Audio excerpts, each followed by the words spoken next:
Welcome po sa ating channel, Vic and Tonic. Ito po isang bagong video mga boss.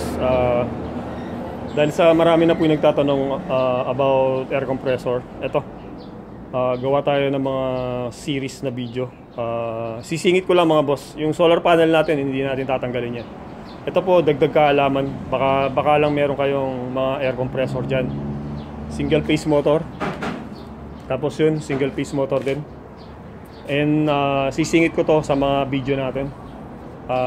Bigyan ko kayo ng idea kung paano mag-repair. Yan, single phase motor, dalawang compressor. Yan, tapos meron tayong malaking motor. Yan. May dalawang capacitor malaki. Tapos ito may isang capacitor maliit. So yan po, sisingit lang natin sa mga video natin mga boss. Yung solar panel po hindi mawawala yan sa mga video natin. Patuloy pa rin tayong gagawa ng video regarding sa pagse-setup ng solar panel.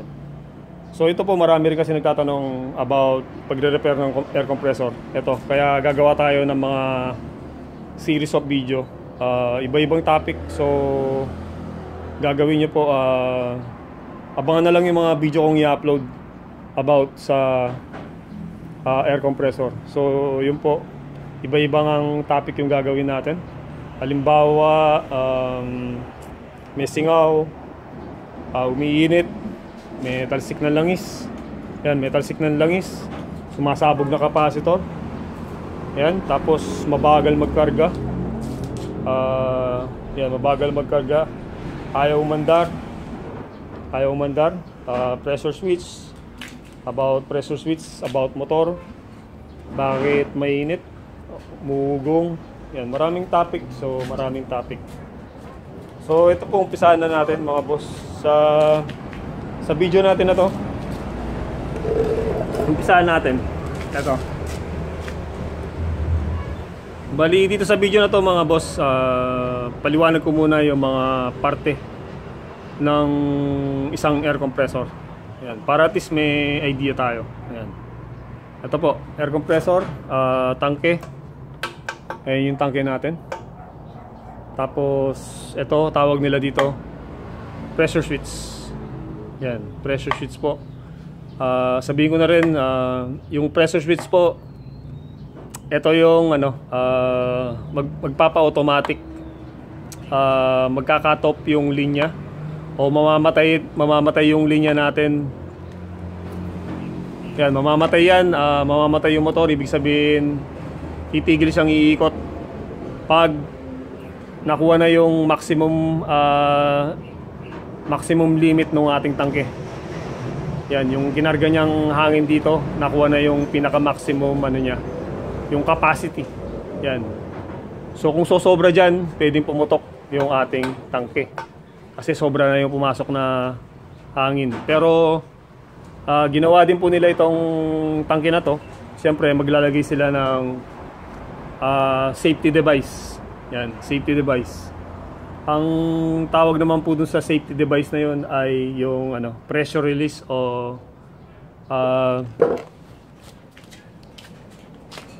safety switch. Ito po, meron ito. Tignan lang natin kung saan nakalagay yung safety switch nya. So yung po gagawin nun ay kusang magre-release ng hangin. Yan, usa po siya magre-release ng hangin para hindi sumabog yung ating tangke. So yan, hindi natin nakikita dun sa isa. So tignan natin tong isa kung saan banda yung niya. Ito mga boss, ito meron to. So ito po meron siya. Ito yun, pressure release o safety switch. Ito po, pag may hangin yan, sisingaw, ito. Yan. Pag sobra na sa hangin itong tangke natin, ayan, magre-release to. Yan, iila dito, ipupush niya. Yan. Ayun po yung trabaho nito para hindi pumutok ito. Ang problema, kung ito may problema o stuck up to, yan, pwedeng pumutok yung tangke natin. At kung may problema din po itong pressure switch natin, pwede pumutok din yung tangke natin. Yan, kaya nangyayari yung pagsabog, tuloy-tuloy lang. Ito, nag-stack up, so nakadikit yung dalawang linya ng 220. Ito po may switch to, bali nakakat yung linya ng 220. Ayun po yung pressure switch natin. At the same time, trabaho na rin ang pressure switch. Yun nga po, pag nakuha na yung maximum capacity ng tangke natin, para hindi mag-over over yung karga, puputulin na po nito. Yan, merong diaphragm yan sa ilalim. Merong goma dito sa ilalim yan. Meron siyang mekanismo na para ma-detect na talagang full yung capacity niya, yung maximum capacity niya, nakuha niya na.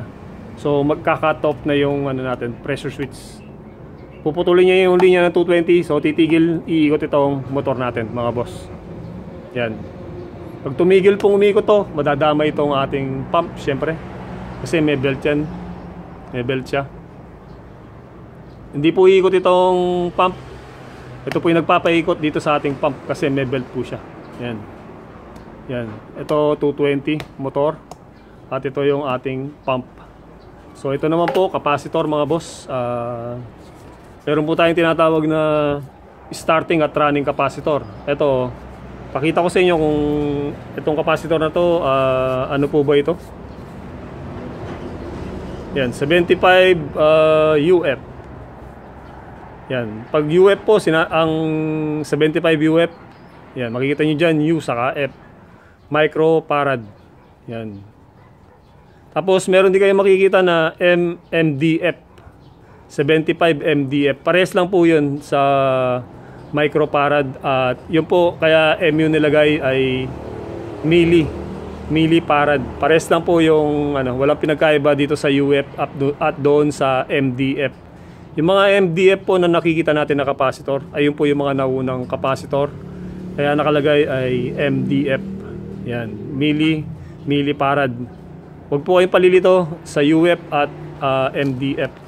Yan, MDF.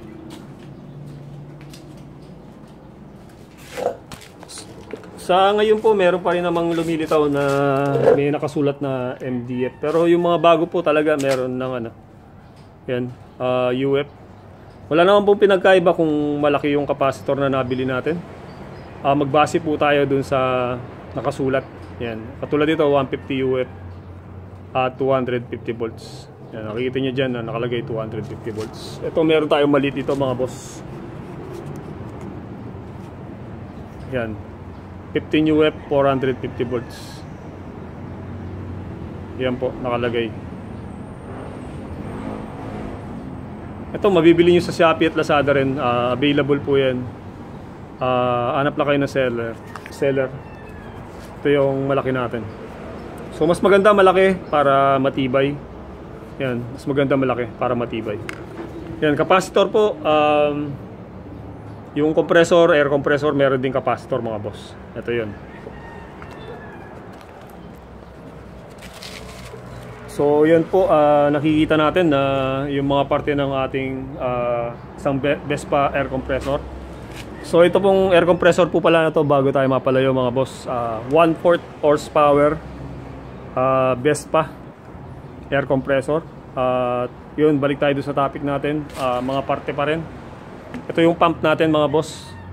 Pump, may piston dito yan, piston, at meron siyang dalawang plate o parang yero, rectangular dito sa loob. At meron din siyang piston. Yan, ayun yung nagpapump ng hangin. Mangyayari po doon, ihigop dito yan, papasok yung hangin dyan, higupin niya. At ipupush niya, papasok dito. Ito sa pipe na to. Yan, papasok dyan.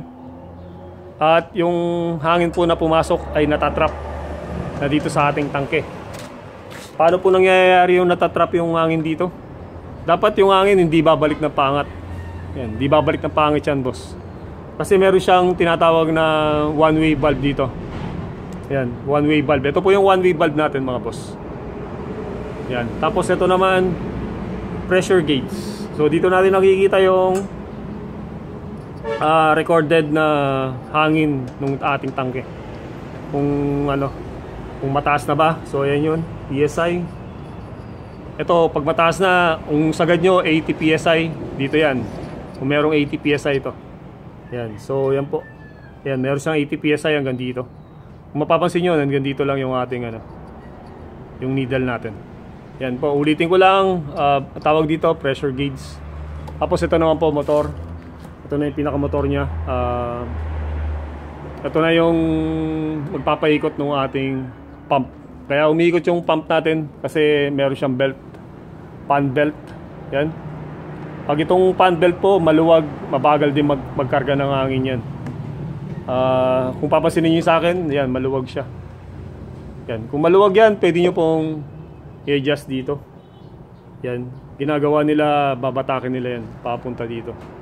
Hilahin po ito papuntang kanan para ito mabatak. Yan. Pero kung papansinin nyo rin yung belt natin, parang bitak-bitak na rin. Yan, bitak-bitak na siya.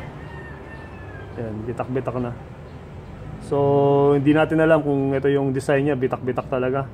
Pero sa palagay ko, matagal na yung belt na yan kasi yung isa wala namang ganito. Yan, wala siyang ganyan na bitak-bitak. At papansinin po natin, motor, tapos ito meron siyang capacitor mga boss. Ang capacitor nito ay meron nakasulat na 100 MFD. Ayan mga boss. Ito yung sinasabi ko. Tapos nakasulat din dito na motor starting capacitor. Ayan, motor starting capacitor. Ibig sabihin, ito po ay starting capacitor. Ayan, starting capacitor siya. Ayan, starting capacitor to. Sa next video natin papaliwanag ko yung starting at running capacitor. Pero bigyan ko na rin kayo ng idea dito. So ito starting capacitor. Bali yung iba po merong running capacitor at starting capacitor. At ito naman po tawag dito ay centrifugal switch. Yan. Gawan natin ng diagram para maintindihan natin. So yan, sinabi ko na lahat. Ito pipe lang po ito para ito pong pipe na to dadaloy dyan yung ating yung naigop pong hangin dito sa labas, papasok dyan dito sa pipe na yan at pababa dito sa ating tangke. Yun nga po, meron siyang one-way valve. Yan, yung one-way valve po, ibig sabihin yan, isa lang po yung direksyon ng hangin, papasok lang. Ngayon, pag pabalik, dapat hindi na babalik yung hangin natin. Kaya yung iba, sinasabi nila metal sick yung, metal sick ito.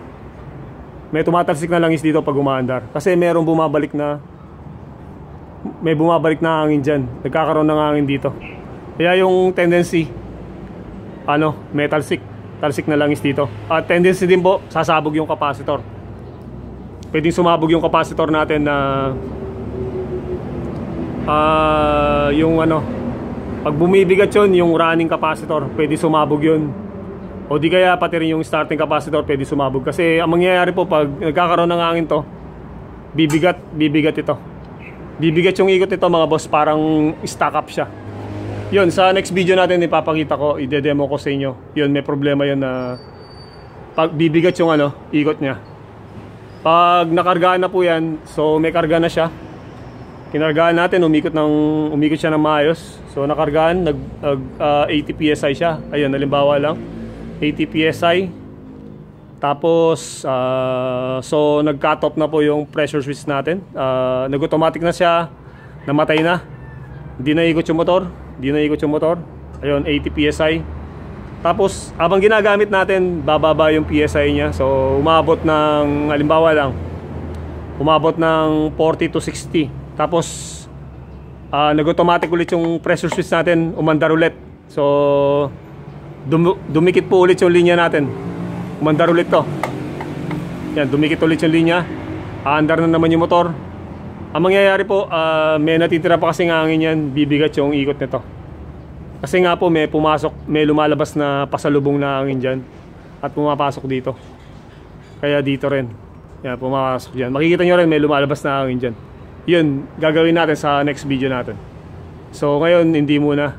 Yun, napag-usapan muna natin dito yung mga parts. Yan, parts. At ito po, ito nga po yung motor. Ano muna to, puro ano muna, about parte muna. Tapos ito, papansinin natin merong 4 na wire. Yan, 4 na wire siya. Yan, 4 lang yung wire dito. Yan, sa susunod na video ipapakita ko rin kung paano nangyayari yung bakit 4 na wire. So merong, hindi kayo makikita na 6 wire dito. 6 wire siya dito. At dito rin sa compressor na to mapapansin natin isa lang yung capacitor. Yung iba naman po merong isang capacitor tapos 3 wire. Ito 2 wire lang mga boss. Yan, 2 wire lang siya. Yung iba po 3 wire. Yan, 3 wire. Ibig sabihin nun, pag 3 wire yung capacitor nyo, dalawa yan. Meron siyang running starting capacitor. Yan. Ito centrifugal switch. Pag umandar po yan, magre-release to mga boss. Atras ito sentro na to. Yung sentro ng motor atras yan. Yung bali to normally close. Ibig sabihin naka-switch siya. Dadalo yung kuryente. Pag umandar na yan, saglit lang magre-release po to. Ibig sabihin mag-o-open na yung switch natin. Open na siya. Ayun yung trabaho ng centrifugal switch. Ito po yung nakatap sa ating starting capacitor. Yan, pag stack up yan, nakababad yung capacitor nyo. Pwedeng sumabog. Kung kaya naman yan, walang problema kung mataas yung mataas yung UF. Yan.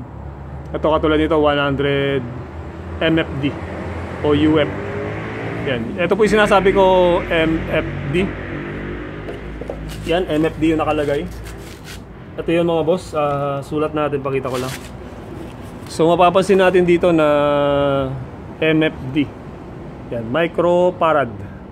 Microfarad MFD. 100 capacitor po. Ayan, starting capacitor. So sa compressor po marami tayong pag-aaralan dito. Katulad nito, starting capacitor. Ito, starting capacitor.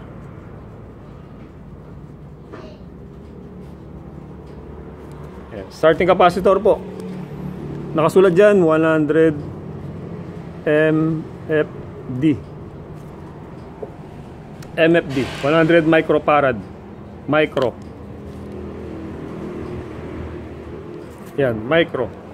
100 microfarad. Tapos, meron din kayo makikita na 100 UF. Yan, UF. Ano po bang pinagkaiba nito? Wala. Wala pong pinagkaiba yan. Dito, ito yung mga naunang labas na capacitor mga boss. Pero, meron pa rin naman siguro lumalabas. Pero, ito po talaga yung mga naunang design ng capacitor. Ginagamit nila ay micro. Samantalang ngayon po at noon na rin meron na lumalabas na UF. Ito naman po ay ginamit lang nila ay milli. Ibig sabihin lang po millifarad. Pares lang po nung micro kasi yan maliit lang, millifarad yan at micro pares lang po yan. Kaya pares lang po ito. 100 UF at 100 microfarad. MFD. Ito UF. So same lang po yan, huwag kayong palilito. Yan. So ito po yung sample natin nung ating capacitor na UF. Yan. Pag binasa niyo yan, 150 microfarad o di kaya UF millifarad. Yan, pares lang po. So 150 millifarad o UF. Yan. Pag binasa niyo po kasi 150 UF o microfarad. Yan. At millifarad pa rin. So yan po yung mga parte niya. Tapos ito pulley. Yung pinaka daanan ng belt. Yan, meron siyang daanan ng belt mga boss. Itong belt may nabibili kayo nito. At ito po pag maluwag na, pwede nyo pong i-adjust yan. Yan. Tulak nyo lang siya ng yan, papalayo.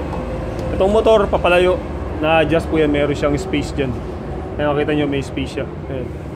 Para at least mabilis batak yan. Batak, dapat medyo batak to. Kasi yan, katulad niya, mabagal magkarga ng hangin yan pag ganyan. So yan po. Tapos dito na tatakbo yung hose. Ito meron tayong patayan. Yan. Yan, patayan ng hangin. Dito na tatakbo yung hose natin mga boss. So balikan po pala natin yung mga bossing. Ito. Importante kasi ito. Tapos ito naman po yung gauge ng ating oil. Kung meron pang langis, dito nyo makikita yan. Katulad nito, malabo na. So dapat i-check nyo kung may langis yan. Yan. Yan, may pressure pa tayo. Meron pa siyang hangin. Ito, balikan natin to mga boss. Bali, ito one-way valve. Ito, importante po to, one-way valve. Papaliwanag ko lang, madali yan. So, sa susunod next video na tayo. Ito, yan po, one-way valve, ganito yung trabaho niya mga boss. Limbawa, ito yung one-way valve natin. Limbawa lang, yan. Tapos ito yung pipe. Paakyat, ito pababa. Ito na yung tangke natin mga boss. Halimbawa lang tangke yan. Tangke. Yan, tangke natin. Nangangin. Yan. Bali ito po, iigop ng hangin dito. Ito, sa labas. Papasok yung hangin dyan, papasok. Papasok dyan. Dahil dito sa pump, may piston yan. Iigop po ng hangin yan dito sa labas. Papasok dito sa ating tube. Yan, itong copper tube na to. Yan, copper tube, papasok dyan. Pababa dito sa loob ng tangke. So ito pong pump na to, pinupush niya yung hangin. Pinupush niya yung hangin papunta dito. Papasok sa tangke, pababa. Yan. After nung copper tube, meron siyang one-way valve. Ito po yun mga boss. Ito, yung tinuturo ko na yan, one-way valve po yan. Tapos ito na yung hangganan ng tangke natin. Tapos ito naman yung pinaka ano nung copper tube natin para mahigpit natin siya. Yan. Ito po yung nakagitna, one-way valve po yan, ang tawag dyan. So yung one-way valve po na yan, merong may size yan mga boss. Sa Shopee at Lazada, mas maganda bibili kayo, alam nyo yung sukat nito. Kasi nakikita ko doon parang dalawa klase to, yung size nya. Yan. Kaya kung bigla-bigla lang kayong bibili, baka yung nabili nyo hindi nya ka-size. Yan, sayang yung pera nyo. O, balikan po natin yung ano, one-way valve. Ito pong one-way valve na to, pag sira to mga boss, babalik yung hangin dito sa pipe na to. Yan, babalik yung hangin dyan. At ayun po yung nagkokos ng talsik ng langis dito. Habang umaandar yan, may tumatalsik na langis. Yan. Tapos isa pang cause, pag sumasabay yung hangin dyan, ibig sabihin hindi natatrap yung hangin po ng maayos dito. Kasi sira yung one-way valve natin, may sumisingaw pabalik. Pabalik dito sa copper tube na yan, babalik dyan yan pag hindi na umiikot yung pump natin. At magiging dahilan din po yan para mabilis bumaba yung hangin natin. Bababa yan. Kahit hindi natin ginagamit, bumababa siya. Kasi nga po, bumabalik yung hangin dito sa pipe natin. Palabas na naman ulit. At ganoon na rin, may pumapasok din dito sa loob nito. Yan. Kasi yung kung ano, may piston yan, tapos may piston ring din yan, pwedeng may tendency na yung iba pumapasok pababa dito. Kaya nagkakaroon po ng talsik ng ano, talsik ng langis. Tapos pag nagkaroon din po ng hangin to, mga boss, bibigat yan. Ito, bibigat yung ikot nito. Parang napipigilan po yung ikot niya. Napipigilan yung ikot nito. Ito, napipigilan yung ikot nito. Kasi pag inikot nyo ng kamay yan, mabigat. Yun nga po, may problema yung ating one-way valve. Yan. Yan, ipapaliwanag ko dito sa drawing natin. Bali din drawing natin, ito yun. Ito yung copper tube natin mga boss. Copper tube. So, ito yung makina natin. Yung air pump. Yan, iigop po ng hangin dito sa labas. Yan, lagyan natin ng araw na lang. Igop ng hangin sa labas yung ating pump. Ito yung pump natin. Papasok po dito yan. Yan. Habang umiikot yung ano natin, motor, umiikot din yung ano, tapos akit baba yung ano natin, piston, para yung pressure po ng hangin ipasok niya dito. Yan, pababa dito sa ating tangke. Ngayon, ayun nga po yung ating ano, ito yung ating one-way valve. Yan, one-way valve, nakagitna siya doon sa copper tube at dito sa tangke, hangganan ng tangke. Ito, halimbawa ito yung hangganan ng tangke. Ito yung one-way valve. Bali dapat po itong one-way valve ay paganyan lang po yung pasok ng hangin mga boss, pababa sa tangke. Yan direction, ganyan pababa. So yung dapat yung paangat, wala to. Walang paangat o palabas. Yan, walang palabas na hangin. Yan, pag paangat, palabas. Yung trabaho po nito, yung paangat mga bossing, wala yan. Wala. O palabas ng ating hangin. So naka-close po yan. Basta one direction lang po yan, pababa lahat. Yan. Kaya tinawag po nila itong one-way valve. Yan. One-way valve.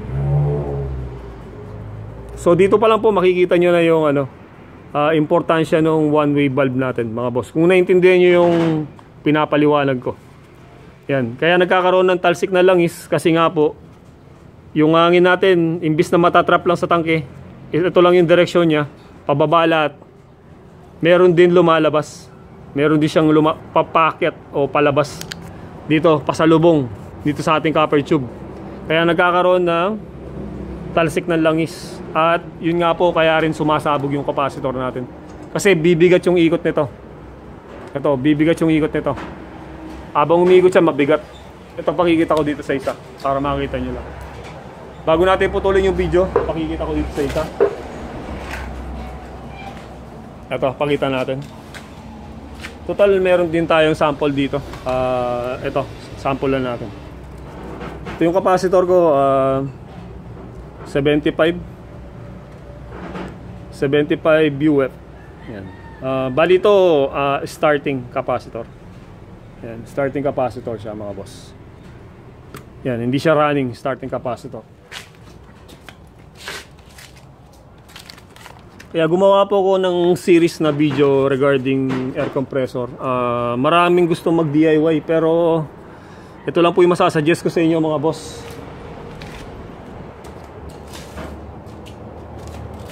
So may sasuggest ko po sa inyo, mga boss, ingat lang po sa pag-DIY. Siyempre may kaakibat na disgrasya din yan. Lalo na kung wala tayong alam sa electronics at electrical. Pero kung sa palagay nyo po, naiintindihan nyo yung pinapaliwanag ko, pwede nyo pong i-DIY yan. Lalo na kung meron kayong tester, multi-tester, pwedeng analog o digital. Yan, pwede nyo pong i-DIY yan. At siyempre, gumamit kayo ng mga safety device. Gaya ng salamin sa mata. Para at least po, kasi ito, mga boss, etong capacitor po, boss, pag sumabog yan, dito kumisap puputok dito yan.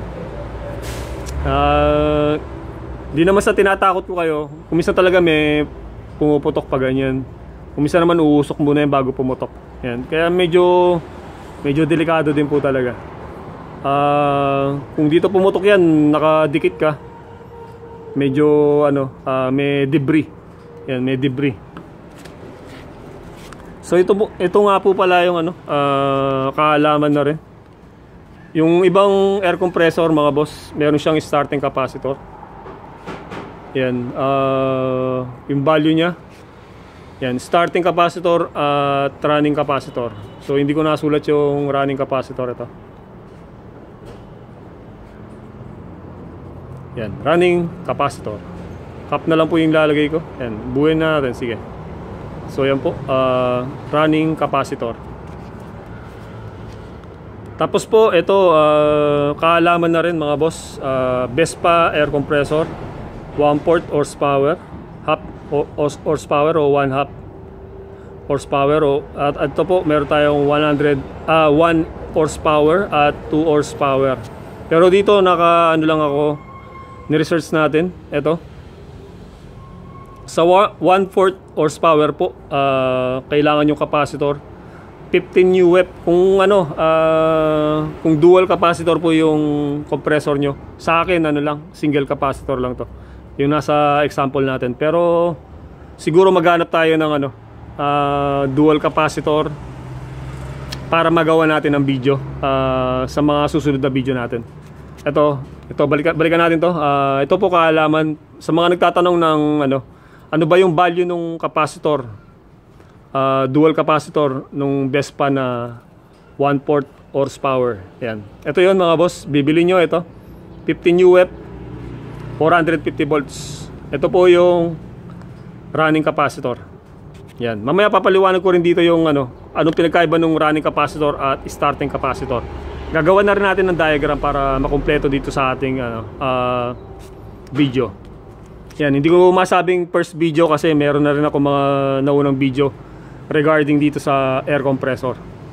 So yan po. Yan. Ulitin lang po natin, itong 15 UF, mga boss, ay running capacitor. Yan, running capacitor po yan. Lalagyan ko ng R dito para hindi tayo malito. Running capacitor 15 UF 450 volts. Tapos ito naman pong 75 UF 250 volts. Ito po yung starting capacitor. Yan. Ang starting capacitor po mga boss, tatandaan nyo, mataas yung UF nya. Microfarad o millifarad, MDF o UF. Yan, mataas po yung value. Nag-start siya dun sa 75 UF. Ito yun mga boss. Ito, sample po natin na alimbawa lang. Sinulat ko rin kasi yun. So ito na lang. Starting po, running muna. Running, para alam po natin. Running cap. Yan, running cap. So alam ko, sinulat ko dito. Tingnan lang natin kung saan ko naisulat.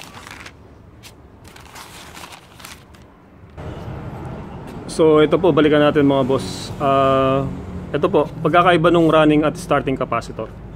Kung papansinin po natin, ang running capacitor po ay mababa po yung value nya. Yan, makikita nyo dyan na 15 UF. Yan, 15 UF tapos 25 UF at 45 UF. So dapat po mababa sa 70 UF. Yan, kaya mababa sa 75 UF. Ayun po yung value ng ating running capacitor mga boss. Running capacitor. So nag-start siya sa 3 UF. Yan, 3 UF po. Hanggang sabihin na nating 74 UF. Kaya 69 UF. Yan, basta mababa po. Yan, 3 UF. Tapos in between nung 74 UF, yan 3 UF, 74 UF at 69 UF. Ayan po yung running capacitor natin. At mamaya pakikita ko rin kung bakit siya naging running capacitor. Nakababad po kasi yung running capacitor natin. Doon sa diagram makikita nyo mga boss. Pakikita ko dito rin sa video na to. Para at least makompleto. Yan po, tandaan lang natin, running capacitor, mababa siya. Yan, tingnan nyo, 15 UF, 25 UF running po yan. Tapos, ito sa half horsepower, 25 UF yung running natin. Tapos dito naman sa 1 horsepower, 45 UF yung capacitor natin. Tapos mataas yung voltahe niya, 450 volts. Yan, 450 volts. 450 volts. Yan po. Samantalang yung starting capacitor natin mga boss. So starting tayo. Ayan, starting capacitor. Yan.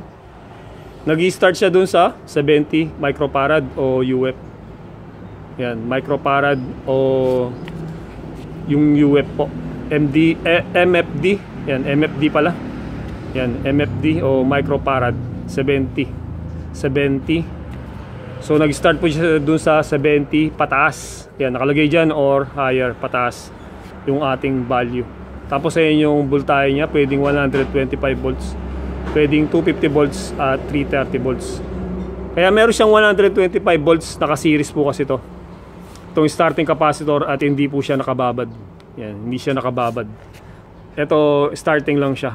Matatanggal siya. Doon sa diagram pakikita natin mga boss. Ito yung sample natin doon sa 1/4. 1/4 natin. Ito siya. 75 UF mga boss. Kung papansinin nyo, mataas siya. Yung ating starting. Ito, starting natin dito. Nag-start siya doon sa 70 microfarad o UF. Yan. Tapos ito, nakita natin dito na 70 UF 250 volts. Ayan po yung starting natin. Tapos dito naman sa half horsepower, meron tayong 150 UF. Yan, 250 volts. Yan, mataas na po yan mga boss. Makikita nyo na 150 UF. Ito, may sample tayo dito. Ito, meron tayong sample dito, 75 lang siya. Starting po to. Yan, 75 UF. Burado lang yung U. Pero yung F na dyan pa. Tapos 450 volts. Yan, napakalaki. Ayan yung kamay ko mga boss. Tingnan nyo kung gaano siya kalaki. Ayan. Ayan, laki. So malaki po siya. Ito yung binili ko kasi mura. Ayan, sa Shopee at Lazada. Kahit malaki siya, mura. Yung iba maliliit, napakamahal. Kaya ito na yung pinili ko. Ayan. Same value naman po kasi 75. Although na malaki yung size. Malaki yung size niya. Tapos ito pa po yung ano, sample pa natin pa rin, 150 UF mga boss yan. Malaki din siya. Yan, kung papansinin niyo malaki din siya pero maliit lang ng konti yung ano, circumference ng pagka-circle niya. Yan, maliit ng konti ito, itong blue natin. Pero mura din nabili ko to sa Shopee at Lazada pa rin. 150 UF. Yan. Kung bibili niyo to, bibigyan ko kayo ng idea, siguro mga 120, 160. So kung may nagbebenta sa inyo ng mga umabot ng 400 to 500, mag-Shopee ka na lang at Lazada. Eto, mura. So yan po, binigyan din kayo ng ano, nagbigay na rin ako ng idea o kung paano kayo bibili o makakamura. So yan, sa Shopee at Lazada po. At siyempre, piliin nyo yung seller mga boss, kung sino yung may pinakamababa na binebenta. Kung minsan merong ano dyan, yung mga parang middleman sila, kaya kung minsan mahal nilang binebenta to. Ano sila, yung reseller. Yan, nagre-reseller sila, kaya by commission sila. Bali papatungan nila yung isang ano, isang seller. Kunwari seller din sila, kaya mataas yung ano, presyo nila, kaya mahal. So yun po, magtiyaga lang kayong maghanap, i-type nyo lang capacitor, starting capacitor o di kaya running capacitor. Ayan. Ito meron din tayong maliit dito mga boss, 15 UF siya. Yan, alam nyo na po to kung ano to. Pinaliwanag ko na kanina pag mababa yung UF o MDF, so ay MFD. So kung mababa yung MFD niya o yung UF niya, alam nyo na kung ano yun, running capacitor. Pag mataas yung value, nag-start siya ng 70, 75 pataas, starting capacitor tayo mga boss. Yan. So ito naman po yung sa 1 horsepower natin mga boss, 45 UF yung ginamit at 450 volts. Tapos ito 250 UF at 250 volts. Ito yung ating starting kasi mataas siya mga boss, 250 UF na yan. Lumagpas na tayo dun sa 70 MFD o UF, 70 UF. So yan po, mataas na siya.